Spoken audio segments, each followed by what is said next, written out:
the tide. I'm paralyzed, can't find the words, caught in the silence, nothing's heard. Wanna bounce to you, but my feet won't move. What do I do? What do I prove? When everything's crashing down, I'm lost, can't make a sound. Eyes wide open, but the world's gone dark. Every thought's a shadow, every word's a spark. I'm trying not to be strong, but I'm breaking inside. Can't fix what's broken, can't turn back the tide. I'm paralyzed, can't find the words, caught in the silence, nothing's heard. Wanna bounce to you, but my feet won't move. What do I do? What do I prove? When everything's crashing down, I'm lost, can't make a sound. In the quiet, I'm screaming inside. In the dark, I'm searching for light, but I'm stuck in the middle, nowhere to go. Trying to be the strength you need, but I don't know. El dolor está ahí. Usted está rascando una herida abierta y evita que sea sanada. Cuando usted no perdona, usted se está sentenciando a sí mismo a vivir la vida sintiéndose tan mal ahora como se sintió en el pasado, cuando la ofensa fue cometida sin ningún fin a la vista. Usted escoge amar el odio y lo cultiva a lo largo de su vida. La falta de perdón lo encarcela al dolor de su pasado. En segundo lugar, la falta de perdón inevitablemente produce amargura profunda, un cáncer infeccioso en el corazón. Dicha amargura es mala, es devastadora. Trae esos pensamientos malos, esas memorias que distorsionan cómo ve usted la vida. El enojo se sale de control, las emociones están fuera de control y usted entretiene ideas desesperadas para vengarse. Toda conversación se vuelve un foro para calumniar a la persona que usted odia o difama o inclusive para mentiras. No, la falta de perdón es algo muy, muy severo. Lo va a esclavizar al dolor de su pasado y va a proveerle una amargura profunda. Por otro lado, el perdón trae libertad total del pasado y de la amargura en el presente. Cuando usted estudia la Biblia, hay mucho en la Biblia acerca del perdón. De hecho, hay 75 palabras que describen de manera vívida el perdón en la Biblia. Permítame darle unas cuantas. Perdonar es darle vuelta a la llave, abrir la puerta de la celda y dejar que el prisionero salga libre. Esa es una metáfora. Perdonar es escribir en letras grandes en una deuda: no se debe nada. La Biblia dice que perdonar es golpear con el martillo en la corte y declarar no culpable. Perdonar es arrojar una flecha tan alto y tan lejos que nunca puede volver a ser encontrada.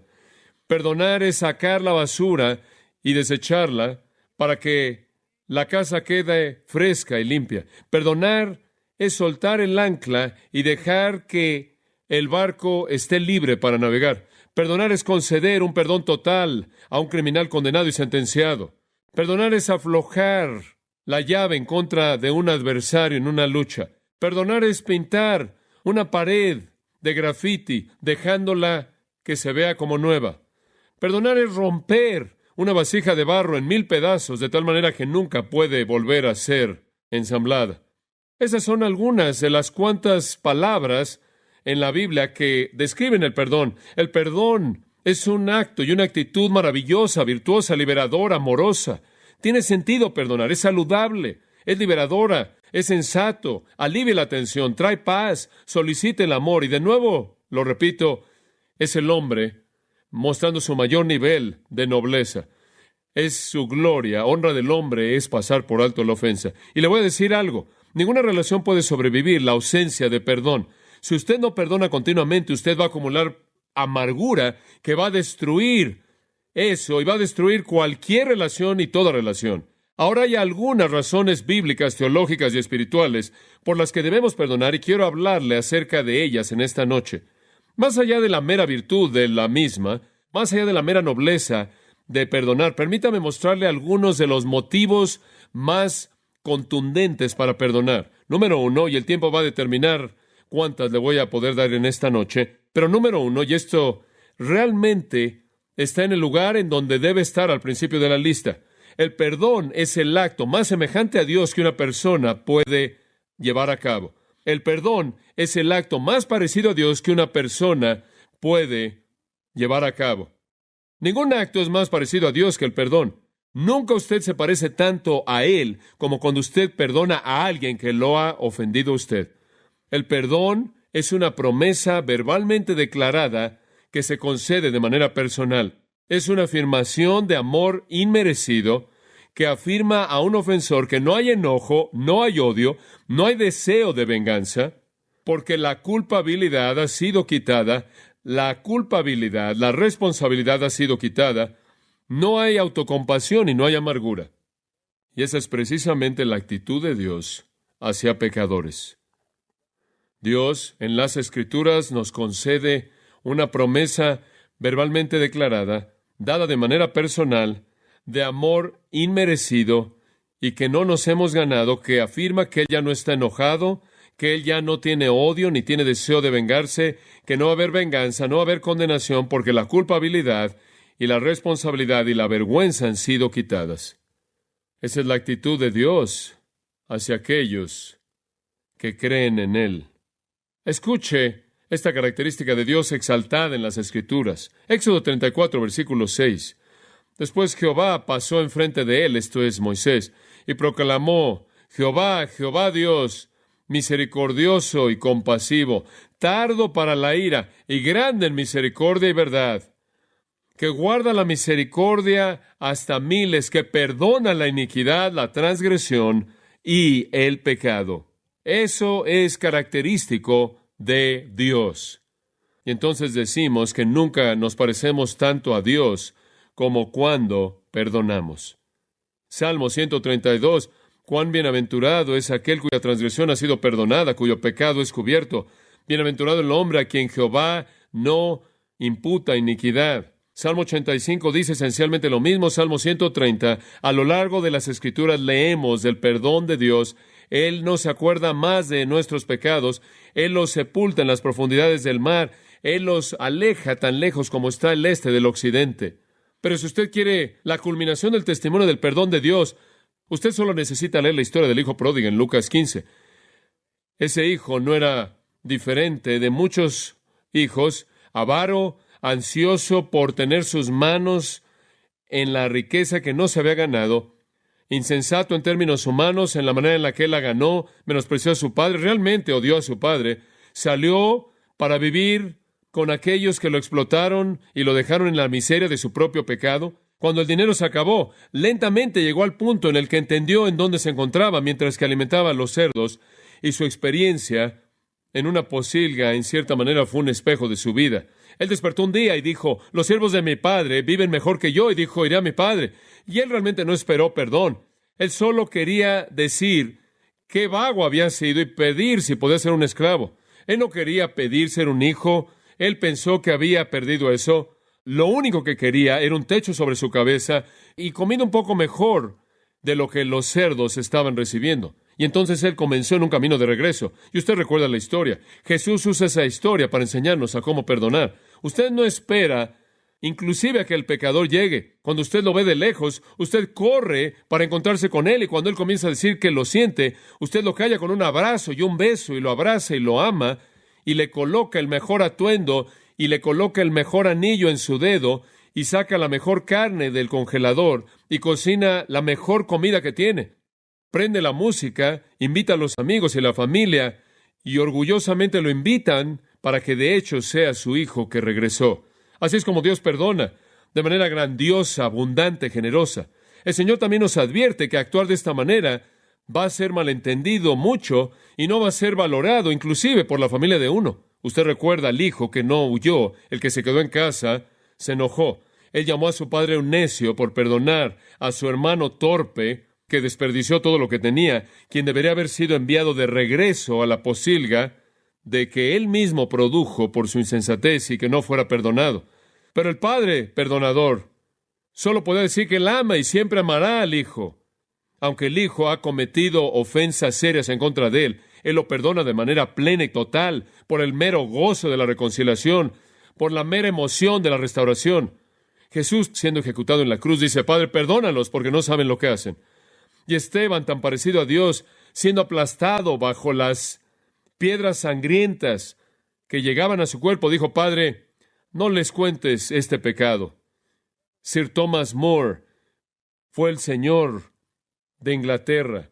Después de haber sido juzgado en Westminster y condenado a la muerte sin causa justa, le dijo esto a sus jueces conforme estaba de pie delante de ellos, y cito, así como el apóstol Pablo tenía la ropa de aquellos que apedrearon a Esteban a la muerte, y así como ambos ahora son santos en el cielo y continuarán siendo amigos ahí para siempre, así también yo ciertamente confío, y por lo tanto oraré de todo corazón, que aunque ahora ustedes, señores, han sido ahora aquí en la tierra jueces de mi condenación, no obstante, después con gusto nos encontremos en el cielo en salvación eterna. Fin de la cita. Eso es semejante a Dios, tener un espíritu perdonador así hacia sus ejecutores. Dios ha sido ofendido de manera abierta, total, descarada, blasfema y deshonrosa. Sin embargo, de manera anhelante, pronta y dispuesta, perdona, simplemente por el mero gozo y la gloria de la reconciliación. Esto, por cierto, es el punto primordial de Pablo en Efesios capítulo 4, versículo 32. Antes sed benignos unos con otros, misericordiosos, perdonándoos unos a otros, como Dios también os perdonó a vosotros en Cristo. Capítulo 5, versículo 1. Sed pues imitadores de Dios. Usted imita a Dios cuando usted perdona. Este es un llamado a ser semejante a Dios. Sea una persona perdonadora. Es difícil destruir una relación si usted perdona continuamente toda ofensa. Colosenses 3:13, Pablo dice, soportándoos unos a otros y perdonándoos unos a otros, si alguno tuviera queja contra otro, de la manera que Cristo os perdonó, así también hacedlo vosotros. Es semejante a Dios el perdonar. De regreso en Mateo, capítulo 5, usted recuerda las palabras conocidas de nuestro Señor Jesús. Pero yo os digo, amad a vuestros enemigos, bendecid a los que os maldicen. Cuando hacen esto, son hijos de vuestro Padre. Él perdona. Cuando usted perdona, usted es como Él. Amados, en su matrimonio, ustedes se dirigen a un desastre terrible si continuamente acumulan hostilidad debido a las ofensas. Si usted continúa permitiendo que esas amarguras se desarrollan. Pero cuando hay una ofensa y hay perdón inmediato, está desapareciendo. Se acabó. Esa es la clave para cualquier relación. Hijos, lo mismo hacia sus padres. Padres, lo mismo hacia sus hijos. Hermano y hermana, hermano y hermano, hermana y hermana, es la misma situación. Perdón, perdón, porque eso es como Dios. Practique la virtud que es semejante a Dios. En segundo lugar, al pensar acerca de los motivos para el perdón, no es homicidio únicamente lo que es prohibido por el sexto mandamiento. No es homicidio únicamente lo que es prohibido por el sexto mandamiento. El sexto mandamiento, no matarás, involucra mucho más que tan solo la idea del homicidio. Dice usted, bueno, ¿cómo sabes eso? Porque Jesús explicó esto de manera muy clara. Mateo capítulo 5, escucha los versículos 21 y 22. Oísteis que fue dicho a los antiguos, no matarás. No van a cometer homicidio, ese era el mandato. Y cualquiera que matare será culpable de juicio. En otras palabras, si usted comete homicidio, usted ha cometido un crimen y usted depende del veredicto de la corte en contra de usted. Pero, yo os digo, dice Jesús, digo que cualquiera que se enoje contra su hermano será culpable de juicio. En otras palabras, el punto no es solo que Dios dice, no mates, sino que implícito en ello está el motivo, la actitud que resulta en eso, esto es el odio. Jesús dice, les estoy diciendo, ni siquiera estén enojados con su hermano. Ni siquiera le digan a su hermano, fatuo. No le digas fatuo, necio. Fatuo era algún tipo de manera de expresar maldición. Tenemos varias maneras de expresar maldición en contra de la gente cuando la gente está enojada. Fatuo era uno de los tiempos antiguos. Necio, otro. Jesús dijo, cuando me refiero al mandamiento no matarás, me estoy refiriendo a todo eso. Todo eso. Enojo, ira, malicia, falta de perdón, deseo de venganza, venganza, todo está incluido en el sexto mandamiento. Y lo vuelvo a decir, no es el homicidio únicamente lo que es prohibido por el sexto mandamiento. Todo enojo, toda ira, toda malicia, toda intención mala, toda amargura, todo eso. Los rabinos y los escribas de la antigüedad, los que inventaron la tradición judía, simplemente dijeron, no maten, Éxodo 13, no maten, no cometan homicidio. Sin embargo, estaban llenos de odio, enemistad, fealdad, amargura el uno hacia el otro. Y Jesús dice, toda persona que está enojada con su hermano merece ser llevada ante la corte. De hecho, 1 Juan 3:15 lo dice de esta manera. Todo aquel que odia a su hermano es homicida. Es un homicida. De vez en cuando oímos acerca del homicidio matrimonial.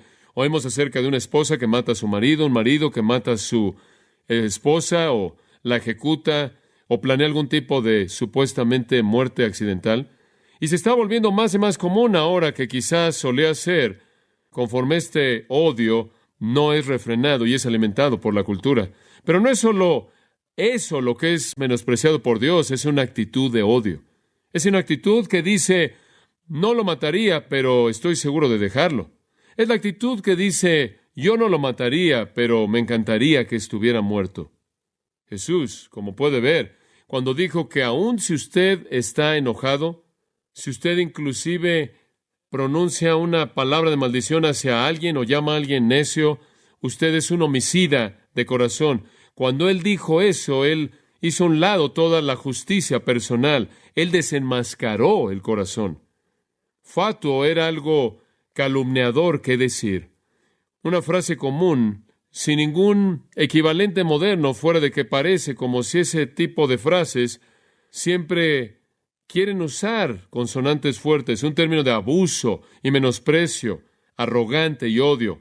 Necio era llamar a alguien impío, maldecirlos, decir, eres lo suficientemente culpable como para irte al infierno. Ese tipo de actitud está involucrada en el sexto mandamiento. Y si usted ve a la persona que usted odia, o tiene esta hostilidad y enemistad y amargura hacia esa persona, y usted siente esas cosas en su corazón, usted es tan bueno como un homicida. Jesús dijo, ama a tu enemigo como te amas a ti mismo. Usted necesita ver al que usted no quiere perdonar como la creación de Dios, y amar y perdonar a esa persona, simplemente por aquello de Dios que hay en él. Y si él es un cristiano, él lleva la imagen moral de Dios. Y si es un no cristiano, él lleva la imagen natural de Dios, de alguna manera, en él.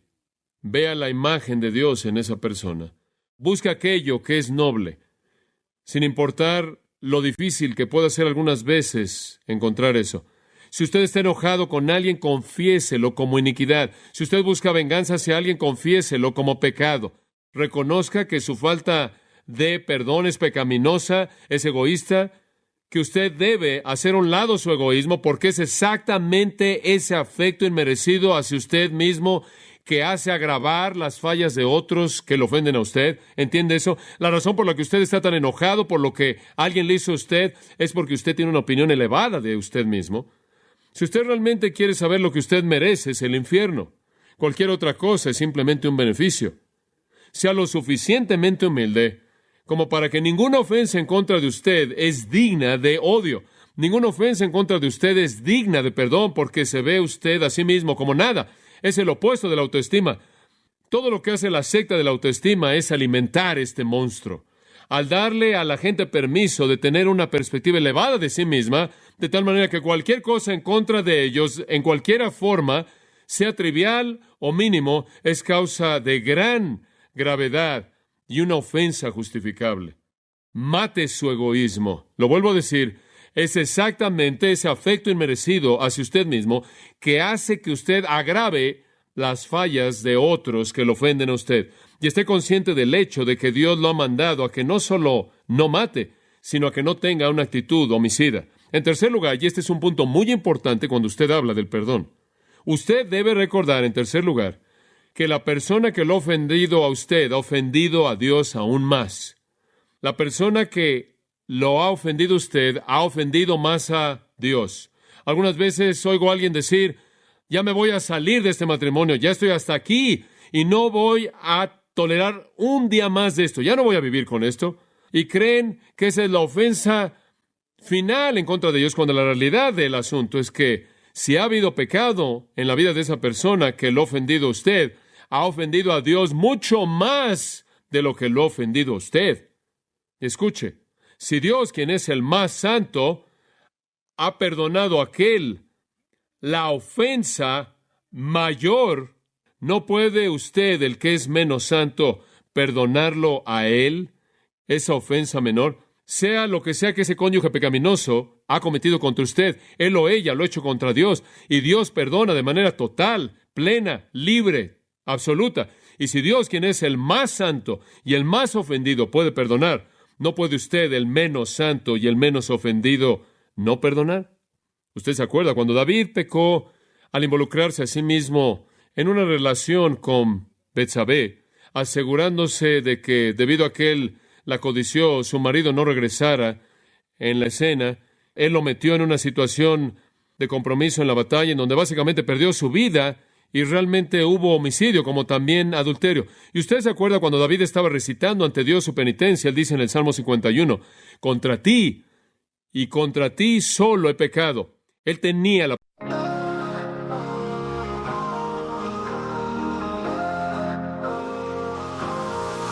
I don't care what it takes, nothing will come in my way. The universe can throw all it wants at me, stick to my path, I'll stay. Broken away from you, I don't care. I will stare into the sun, slingshot me around where I can find you.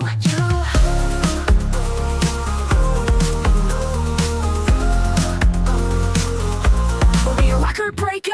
Space itself is no limit for me. I will be your survivor. Just hold on, please wait for me.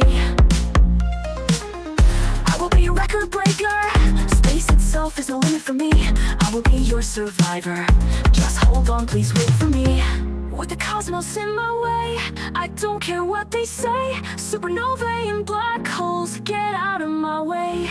At the speed of light, I'm searching for you.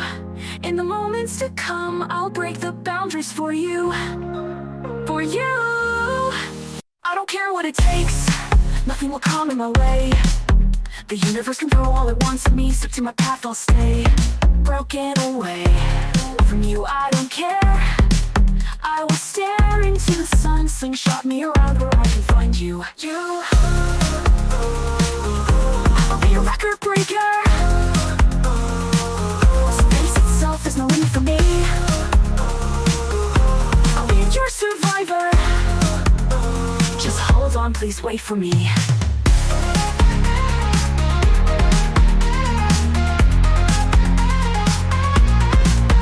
Cosmos in my way, I don't care what they say. Supernovae and black holes, get out of my way. At the speed of light, I am searching for you. In the moments to come, I'll break the boundaries for you. For you. I will be your record breaker. Space itself is no limit for me. I will be your survivor. Just hold on, please wait for me. I will be your record breaker. Space itself is no limit for me. I will be your survivor. Just hold on, please wait for me. With the cosmos in my way, I don't care what they say. Supernovae and black holes, get out of my way. At the speed of light, I'm searching for you. In the moments to come, I'll break the boundaries for you. For you. Record breaker. Space itself is no limit for me. I'll be your survivor.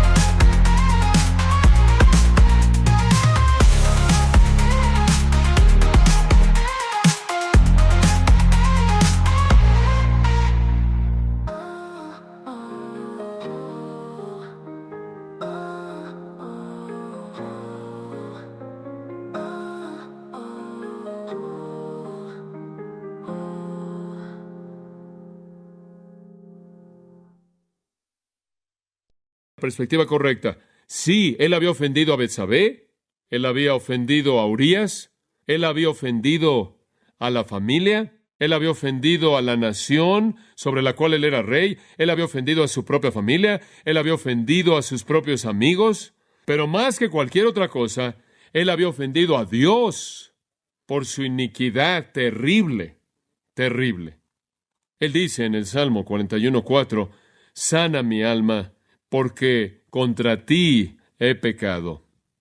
Ahora Dios es aquel en contra se peca de manera más severa en cualquier situación. Cualquier pecado es sobre cualquier otra persona contra él de la manera más severa. Nosotros, francamente, en cierta manera somos algo incidentales. ¿Y entonces qué si me ofendió? Eso realmente es incidental cuando hablamos del punto más importante. Y Dios, quien es ofendido de manera tan severa, perdona con tanta disposición. ¿Cómo es que nosotros, que somos ofendidos a un grado mucho menor, a un grado mínimo, no podamos perdonar? Entonces perdonamos. Perdonamos porque nunca nos parecemos tanto a Dios como cuando perdonamos. Perdonamos porque Dios prohíbe el enojo y el odio y actitudes de venganza, y perdonamos porque Dios, quien es el más ofendido, ha perdonado, y nosotros, los que somos los menos ofendidos, ciertamente podemos hacer lo mismo. Permítame llevarle un cuarto punto, y simplemente esto expande el tercero. Es simplemente razonable que aquellos perdonados de los pecados mayores perdonen los menores. Ahora, esto, yo sé, si usted lo piensa, va a traer a su mente Mateo 18, así que pasa a Mateo 18. Y quiero recordarle de algo que usted y yo necesitamos recordar de manera periódica, y es esto, que cuando estamos delante de Dios, antes de nuestra salvación, somos dignos de infierno eterno, ¿verdad? Porque si somos los enemigos de Dios, hemos ignorado a Dios, hemos negado a Dios, no agradecemos a Dios, hemos buscado la iniquidad y merecemos el infierno eterno. Pero Dios en su misericordia perdona nuestras iniquidades que nos condenan al infierno. Él nos perdona pecado que está al nivel que nos enviaría al infierno para enviar para siempre, y aún así no fuera expiado. Alguien podrá pensar, bueno, 50,000 años en el infierno será suficiente, en cierta manera, para pagar mi pecado. Alguien más podrá decir, bueno, 50 millones de años en el infierno podría ser suficiente para pagar por mi pecado. Pero la respuesta es que la eternidad no será suficiente para pagar por su pecado. Usted estará ahí para siempre sufriendo, así de serio es el crimen. Tenemos crímenes en nuestro país y tenemos diferentes sentencias para esos crímenes. Si alguien comete algún crimen menor, podrían ir a la cárcel de un día para otro. Si alguien comete un crimen más serio, podrán ir a la cárcel durante 30 días o 60 días. Si cometen robo a mano armada, podrán estar ahí durante 5 años. Si cometen un homicidio de segundo grado, podrían ser 20. Si es homicidio premeditado de primer grado, podrá ser de por vida.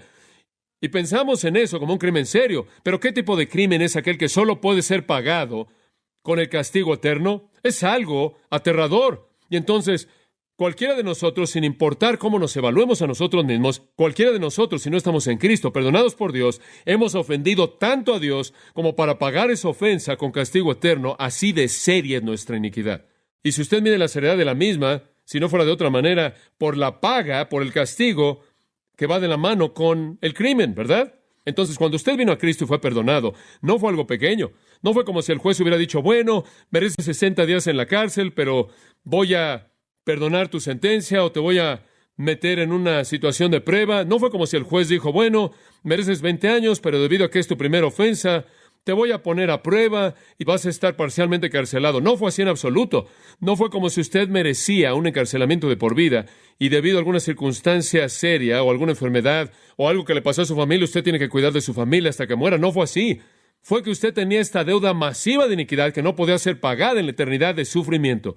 Y Dios en un momento lo perdonó todo. Así es la magnanimidad del perdón. Entonces usted tiene que regresar a recordar de qué ha sido perdonado en Cristo. Y ahora de regreso al cuarto punto. Es razonable entonces que aquellos que son perdonados de los pecados mayores ciertamente puedan perdonar los menores, ¿verdad? ¿Alguien lo ofendió? ¿En serio? ¿Alguien lo ofendió? ¿Su marido lo ofendió? ¿O su esposa lo ofendió? ¿O tus padres te ofendieron, jóvenes? ¿O alguien más te ofendió? Oh, ya veo. Entonces vas a estar amargado y vas a vivir con una actitud vengativa, de odio, de resentimiento, y vas a hacer que esas personas paguen por lo que te hicieron a ti y tú eres cristiano. Usted va a asegurarse de que su cónyuge siente el dolor de su enojo por lo que él o ella le hizo a usted. Usted, quien estuvo delante de Dios con un peso de pecado que inclusive una eternidad de dolor no podía eliminar, y a usted se le perdonó todo eso en una milésima de segundo. ¿Usted no va a perdonar a la persona por esta ofensa trivial? Ese es el punto entero de la parábola al final de Mateo 18. Algunas personas son traídas ante el rey. Le deben una deuda masiva que nunca podían pagar. Él los perdona. A uno de estos hombres se le perdona esta deuda masiva impagable, lo cual es el retrato del castigo eterno y nuestro peso del pecado, y él es perdonado. Él acepta el perdón, sale, encuentra un hombre que le debe unas cuantas semanas de sueldo y estrangula al hombre. Y dice, quiero que me pagues, y el hombre no puede pagarle, y entonces lo avienta a la prisión. Es inconcebible. Y los discípulos realmente están boquiabiertos ante esto, no lo pueden creer. Estoy seguro, conforme Jesús presentó la historia, los habría sacudido de manera absoluta hasta lo más profundo de su ser el hecho de que a alguien se le perdonara tanto y después se diera la vuelta y no perdonara a alguien tampoco. Y no es exactamente lo que hacemos todo el tiempo. Todo el tiempo hemos sido perdonados por Dios, una deuda impagable, inconcebible. ¿No perdonaremos las deudas menores que otros nos deben? En su matrimonio usted necesita apresurarse a perdonar lo más rápido que pueda. Inclusive cuando la ofensa se está llevando a cabo, todos sus pensamientos deben estar dirigidos hacia el perdón. ¡Qué ingratitud tan insensible tuvo este siervo en Mateo 18! Y lo demuestra, a quien se le perdonó esta deuda impagable y después salió corriendo y encontró a alguien y no lo perdonó. ¿Es usted una corte más elevada que Dios? ¿Es usted más digno que Dios? ¿Tiene usted un derecho de aferrarse a su hostilidad y enojo que Dios no tiene? ¿Tiene una ley más demandante que la de Dios? ¿Usted es digno de un mejor trato que Dios? Es inconcebible. Una quinta razón para perdonar. El que no perdona no disfrutará del amor de otros cristianos. El que no perdona no disfrutará del amor de otros cristianos. Permítame decirle lo que sucede en un matrimonio y sucede todo el tiempo. La esposa dice, estoy hasta aquí de este hombre, se acabó. Ya no voy a tolerar esto más, ya no lo voy a perdonar, lo he perdonado lo suficiente, ya no lo vuelvo a perdonar, ya acabé, no tengo nada más que resentimiento, hostilidad, odio, amargura. Estoy hasta aquí. ¿Sabe lo que sucede? Inmediatamente hay una destrucción del matrimonio, instantáneamente la pérdida de comunión cristiana. Usted está fuera de la iglesia inmediatamente, ¿verdad? Y en cuestión de meses, adivine qué, en un servicio de comunión su nombre es leído por mí o por otro pastor, ¿no es cierto? Porque usted dejó el matrimonio sin ninguna justificación, usted pierde la comunión, la iglesia realmente se vuelve su juez. Eso es exactamente lo que sucede en la parábola de Mateo 18. Observa el versículo 31. El hombre trata de obtener su dinero de este hombre, quien le debe unos cuantos meses de sueldo realmente. Lo avienta a la prisión. Y el versículo 31 dice, y cuando sus consiervos vieron lo que pasó, estaban profundamente entristecidos y vinieron y le reportaron a su amo todo lo que había pasado. ¿Sabe una cosa? No podían creer que el hombre hiciera esto. No podían creer tal grado de falta de perdón. Lo sacudió. ¿Y a dónde fueron? Fueron al rey. Fueron al Señor. ¿Sabe lo que sucede? Cuando usted no perdona, usted pierde la comunión. Y la comunión, por así decirlo, va al cielo para entregarlo. Usted se aísla de la comunión. Usted se distancia del cuerpo. Usted es levadura. Usted es pecaminoso. Usted es una mala influencia. La iglesia no quiere que esté con ellos si usted se va a conducir así. Y el aislamiento de otros en la vida de la iglesia lleva más pecado. Y la secuencia va así. Estoy hasta aquí, ya no voy a vivir con ella, ya me voy a ir, no lo voy a tolerar. Estoy hasta aquí, me voy a salir de esto. Inmediatamente usted se sale de esto y la iglesia se vuelve a Dios y comienza a invocar a Dios a favor de usted. La disciplina es implementada, la iglesia lo busca, usted no se arrepiente. Y lo siguiente que sucede afuera de la comunión es que usted es entregado ¿a quién? A Satanás. 1 Corintios 5. Y la siguiente cosa que usted sabe es que usted está en una relación y esa espiral descendiente sigue hacia abajo. El aislamiento de otros en la vida de la iglesia resulta en pecado serio. Hebreos 10:24 dice que necesitamos estar juntos para estimularnos de manera mutua. Necesita la vida del pueblo de Dios. Y estos amigos se volvieron en contra del hombre que no perdonó y lo entregaron a Dios. Oraron literalmente, implementaron la disciplina de la iglesia, lo entregaron al Señor, quien entonces lo entrega a los ejecutores. Y eso nos lleva al sexto punto. El no perdonar resulta en disciplina divina. ¿Qué le pasó a este hombre? Versículo 32. El rey o el Señor lo llama y le dice, siervo impío, toda esa deuda te perdoné porque me pediste. ¿No deberías tú también haber tenido misericordia de tu consiervo, así como yo tuve misericordia de ti? Es increíble que no lo tuvo. Y su señor ahora, movido con enojo, lo entrega a los atormentadores hasta que pagara todo lo que le debía.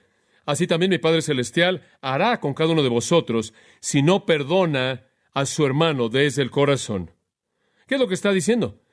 Si usted no perdona a otro, entonces el Señor lo va a entregar a los atormentadores. ¿Qué es eso? Disciplina seria, torturadores, atormentadores, podría ser estrés, dificultad, enfermedad. Santiago 2:13 dice lo mismo, porque juicio sin misericordia se hará con aquel que no muestra misericordia. Bienaventurados los misericordiosos, Mateo 5:7, porque ellos recibirán misericordia. Si usted no tiene la misericordia del perdón, Dios lo va a entregar a los atormentadores. Entonces, ¿qué sucede? Usted ha destruido su matrimonio, usted ha destruido su relación con la iglesia, usted ha descendido en la espiral descendiente a la iniquidad, y ahora viene la disciplina divina. Varias personas en mi vida me han dicho, yo no voy a vivir ya con esta persona, yo prefiero arriesgarme a lo que Dios me pueda hacer que vivir con esta persona. Bueno, realmente usted no se está arriesgando con Dios. Está garantizado lo que va a pasar. Disciplina. Una séptima razón para el perdón. El que no perdona no será perdonado. El que no perdona no será perdonado. Regrese a Mateo capítulo 6. Y esto va de la mano con el punto que acabamos de ver en esa parábola, que si usted no perdona a otro, el Señor lo va a disciplinar a usted. Esta es otra manera de verlo, pero enfatiza un aspecto un poco diferente. El que no perdona no será perdonado. Observe Mateo 6, y en el versículo 12, parte de lo que Él les enseña a orar es esto. Y perdónanos nuestras deudas, o perdónanos nuestras transgresiones, como los otros registros de los evangelios lo presentan, como también hemos perdonado a los que nos ofenden, a nuestros deudores. Ahora, usted tiene ahí una afirmación que es bastante clara. Perdónanos, Dios, como hemos perdonado a otros. Pase a los versículos 14 y 15. Porque si vosotros perdonáis a los hombres sus transgresiones, su Padre Celestial también os perdonará. Pero si no perdonáis a los hombres, entonces vuestro Padre no perdonará vuestras transgresiones. Hombre, esto es poderoso. Si usted perdona, será perdonado. Dios va a tratarlo de la manera en la que Él trata a otros. Dice usted, bueno, ¿está hablando aquí del hecho de que podrías perder tu salvación e irte al infierno? No. El perdón eterno que tenemos está en nuestra santificación. Eso establece el asunto de nuestro futuro. El perdón temporal lo necesitamos en nuestra santificación y eso se encarga de nuestra bendición en el presente, en la actualidad. El punto aquí simplemente es esto, que Dios no perdonará su pecado en el sentido de que esté libre de la disciplina y reciba la bendición. ¿Sabe usted lo que le pasa como creyente cuando peca? Usted se involucra en pecado prolongado. No es que de pronto va a perder su salvación y se va a ir al infierno, pero le voy a decir lo que sucede. Usted comienza a ser disciplinado y pierde la bendición. El perdón eterno está cubierto, pero aquí y ahora el perdón temporal que contiene la disciplina y derrama la bendición no va a ser de usted. He visto esto a lo largo de los años como pastor. He visto a muchas personas. He visto a personas con vaciedad en sus vidas, con una sequedad terrible, con una vida insípida, gente con falta de gozo, falta de poder, una falta de relaciones matrimoniales significativas, y realmente creo que con mucha frecuencia se debe al hecho de que no hay perdón hacia el pecado en sus corazones, hacia una persona en su familia. Y cuando no perdonan, Dios continúa disciplinando y la vida es miserable y la bendición no está ahí. Si hay algo que yo quiero de la vida es la bendición de Dios. Digo, supongo que podría llegar al punto de decir que yo viviría con cualquier persona si pudiera tener la bendición de Dios. Eso es lo que yo buscaría sobre cualquier otra cosa. Y humillarme a mí mismo y aceptar alguna dificultad en la vida humana para tener el gozo del cielo es una alternativa simple para mí. Ahora, debemos perdonar porque es parecido a Dios cuyos hijos somos. Está prohibido el no perdonar en el mandato de no matar, no cometer homicidio. Debemos perdonar porque el más santo perdona, ¿y acaso nosotros que somos los menos santos no debemos perdonar? Debemos perdonar porque se nos ha perdonado los pecados mayores contra Dios. ¿Acaso no vamos a perdonar los que son menores contra nosotros? Debemos perdonar porque de otra manera perderemos la comunión y el amor de los hermanos y seremos disciplinados, y si no perdonamos, Dios no nos perdonará. Número 8, le voy a dar unas cuantas más. La ausencia de perdón nos descalifica para adorar. La ausencia del perdón nos descalifica para adorar. De hecho, la adoración se vuelve una forma de hipocresía. Mateo 5, de nuevo, versículos 23 y 24. Por tanto, si traes tu ofrenda al altar, vienes a adorar a Dios. Claro, en un contexto judío, en este evangelio. Pero si traes tu ofrenda al altar, y allí te acuerdas de que tu hermano tiene algo contra ti, deja allí tu ofrenda delante del altar, y anda, reconcíliate primero con tu hermano, y entonces ven y presenta tu ofrenda. Muy, muy básico. No te acerques a Dios con la intención de adorar si hay un problema que no ha sido resuelto con otro cristiano. La reconciliación debe preceder a la adoración.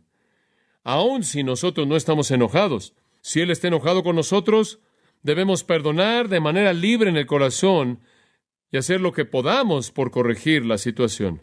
Como puede ver, si hay alguna iniquidad en usted, dice en el Salmo 66, el Señor no lo va a oír usted. Entonces usted viene a adorar. El cielo no responde si su corazón no está bien. La ausencia del perdón lo descalifica para adorar. Hombre, este es serio. Realmente serio. Número 9. Y simplemente una más después de esta. Número 9. No perdonar es usurpar la autoridad de Dios. Y supongo que este es el viaje del ego definitivo.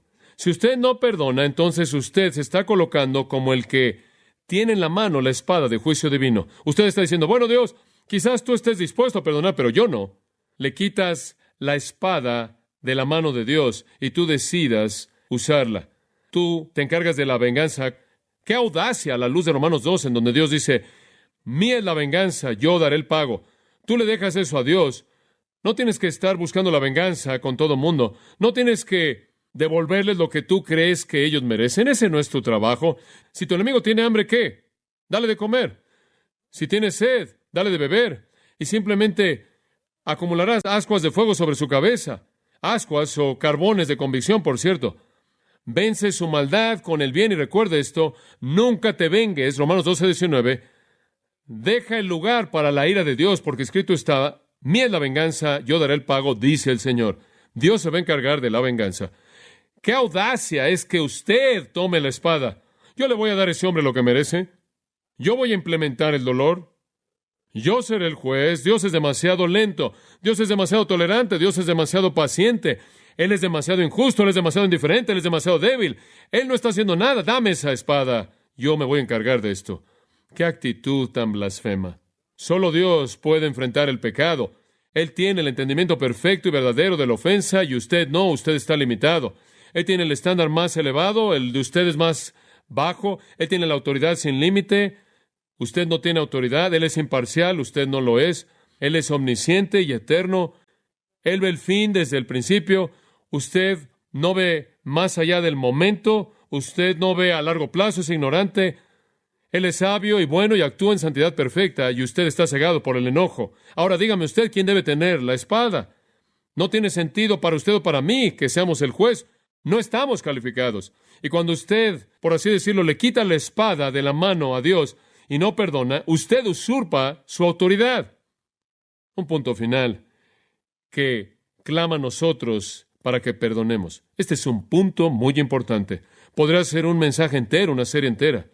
Las ofensas en contra de usted son sus pruebas. Las ofensas en contra de usted son pruebas para usted. Escuche con atención. Y mediante esas pruebas, ¿qué es lo que Dios está haciendo? Lo está perfeccionando. Tened por sumo gozo, hermanos, cuando os halléis en diversas pruebas, porque la prueba de vuestra fe lleva a cabo una obra perfecta. 1 Pedro 5:10, después de que habéis sufrido por un poco de tiempo, el Señor os perfeccione. 2 Corintios 12, simplemente una porción absolutamente magnífica de las Escrituras. El apóstol Pablo habla de su aguijón en la carne, su aflicción, su insulto, su persecución, dificultades, y dice, estoy contento con todo esto, porque cuando soy débil, entonces soy ¿qué? Fuerte.